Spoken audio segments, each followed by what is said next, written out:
I had appointments in 4 departments: Department of Social Relations, School of Education, Psychology Department, and the Health Clinic.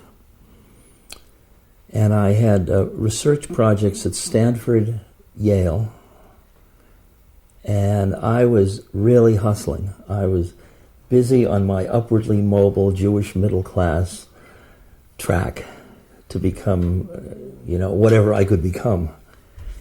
And we had created a new addition to the building, and I had the corner office and many assistants and lots of stuff happening. And it was into this setting that Timothy came. Dave McClellan brought him back from Italy, absolutely. He found him bicycling around Italy, and we're in Florence, I guess. And they talked, and David was charmed by Timothy's intellect and charisma, and he thought it'd be great to have him back at Harvard because of the work Timothy had done in psychology previously. He had a relationship to social systems that was much freer than mine was, certainly. I was completely locked in. I mean, I didn't have a scientific skepticism through which I was looking at everything. I was part of the group that had that, but I didn't personally have it. I was part of the young Turks that was demanding more statistics and more experimental methodology and all that kind of stuff. Then we decided to do this thing, and that was how close we had become. We decided to spend a month together flying in Mexico, South America. I didn't tell him I didn't have a license yet.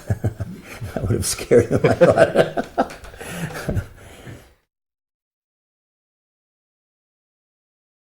When I got down to Mexico, we spent the summer then together in Cuernavaca. Dave McClellan was over in Tepoztlan, and we just went back and forth together and hung out. And I got to know Timothy much better. There was a lot of swimming pool, getting stoned, but no mushrooms. I mean, it was grass. Beer, a lot of beer and steak. And then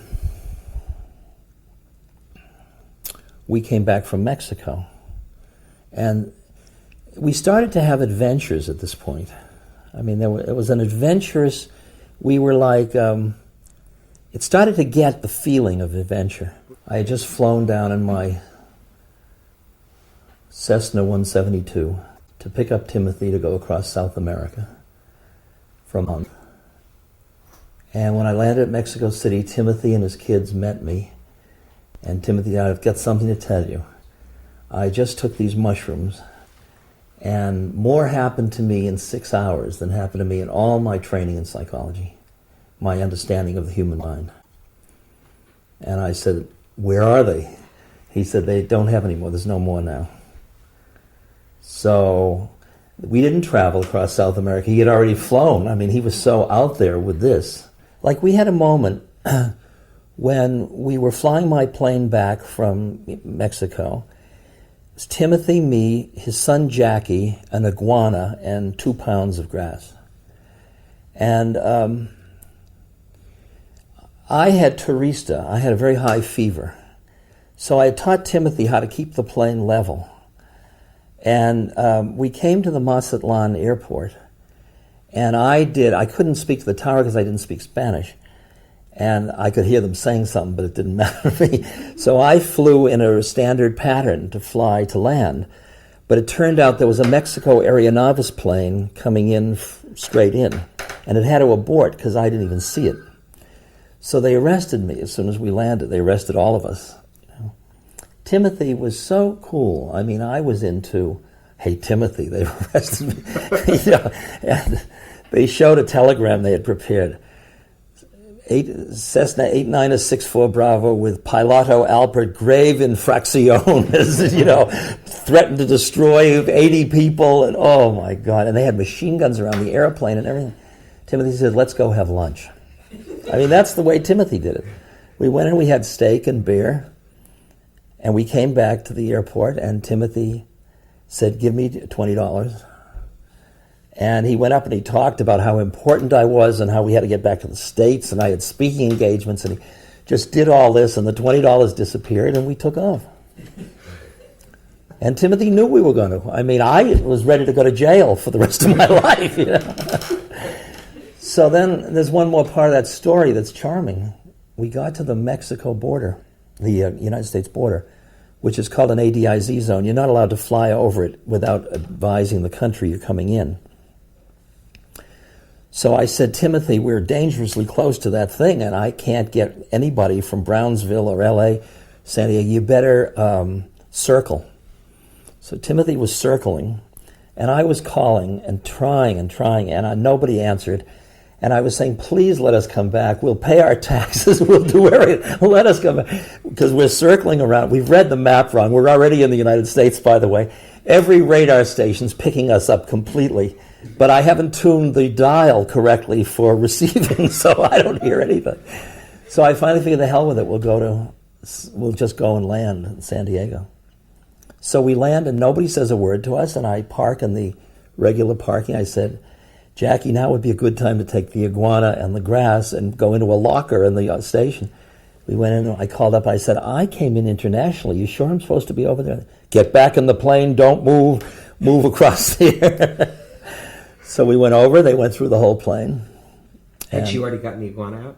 Yeah, the iguana and the grass were already in the locker. Now, Tim and I started to have adventures like that started to bond us, really, a lot. And the kids, we liked, I liked the kids a lot.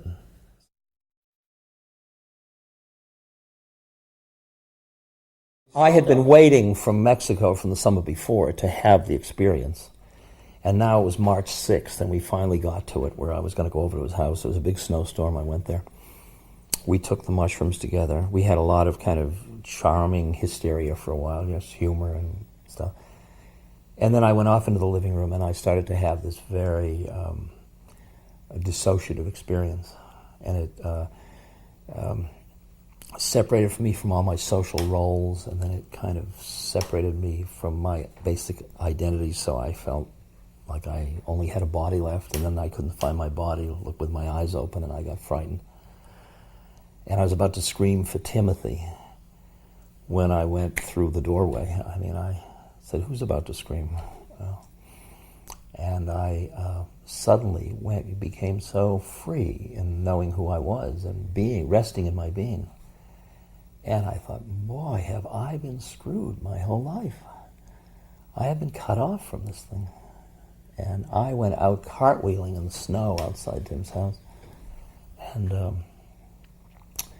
the payoff was great, because I walked through the snow. It was virgin snow, about 4 feet high, and I walked through the snow to get to my parents' home where I was staying the weekend. And their walk wasn't shoveled, so I thought I'll shovel their walk. It was about 4 in the morning.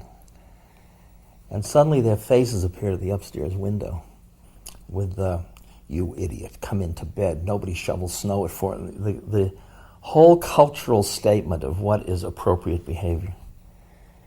And I was feeling so good shoveling snow. And in the past, always, I would have let their definition of what was appropriate rule me. I would have said, I'm drunk or something, so they probably know. But it felt absolutely wonderful. And I looked up at them and I just waved, and I went back to shoveling snow. And that was the beginning of a whole change in my... Timothy had taken me now.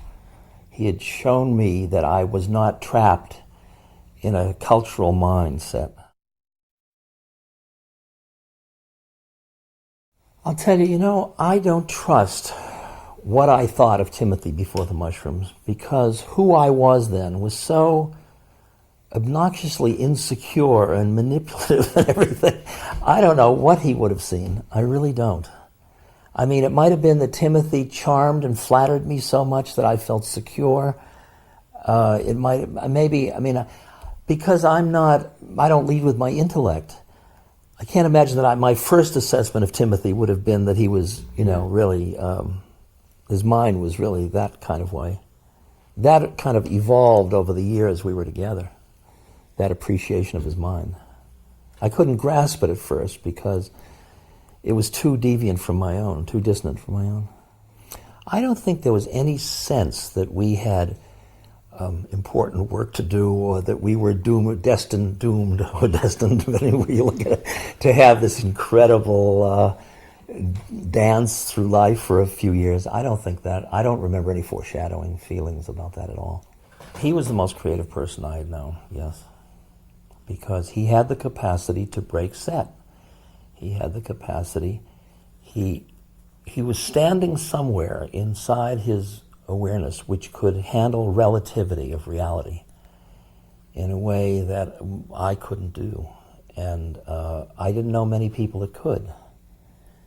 And there was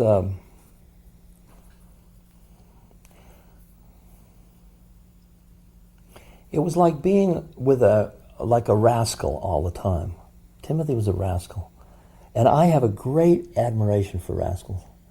I just love it. I love supporting rascals. I love rascality. I love people that play with the edge, but not in a malevolent way. You know, I think that Timothy, I just vaguely understood in 1962 or so the depth of what Timothy was saying about what we were doing. We wrote an article called The Politics of Consciousness that was published in the Harvard Review. Well, Timothy wrote it, basically. I mean, I agreed to it and edited it, something like that. And what he said about the politics of consciousness, about who has the right to control their own consciousness, and what he said about what the likelihood is that there would be this freedom to explore consciousness and the prisons and all that. I mean, he was right on. He was very, very, and I didn't understand it at all, particularly. I mean, I didn't grow into that understanding of that for 10, 15 years after that. What happened was, after I had the psychedelics, the mushrooms, my whole life turned upside down, because everything I was teaching was just a travesty. I mean, and yet there I was in the middle of a semester teaching stuff, you know. And I got so that it was so profound what was happening to me, and it was so indescribable, that what I wanted to do was hang out with other people who were having the same experience, for whom it was also indescribable. And we would not describe it together, you know, continually, you know. And so pretty soon we were like a cult, because in the dining room, we'd all sit together every day, and the other faculty began to feel, see, there's where we weren't politically smart. We didn't bring along the ground troops or the feed wagon or whatever it was you're supposed to bring along. Yeah, it was clearly, because when that demarcation, we were all too greedy to go on with this exploration to bother picking up the pieces as we'd start to drop them. See, I was picking up the pieces for a long time, and Timothy was just dropping them. You mean keeping the relationships going. Keeping whatever going. Bills paid, anything, you know. Timothy just kind of let it all go, and let it all go, and let it all go. And then Timothy would, I'd just be finished getting the legal papers together for the Freedom Center, and Timothy would say, we're going to have the Castalia Foundation, you know. I'd say, well, what happened to Freedom Center? Well, that was another idea. Now we got to have the, you know, and we had an if, and on it went, you know. Because Timothy just kept shedding. He's like an animal that sheds, like a snake that sheds its skin annually. You know, he'd just drop his skin and go on to the next thing. I was left taking care of skins, basically.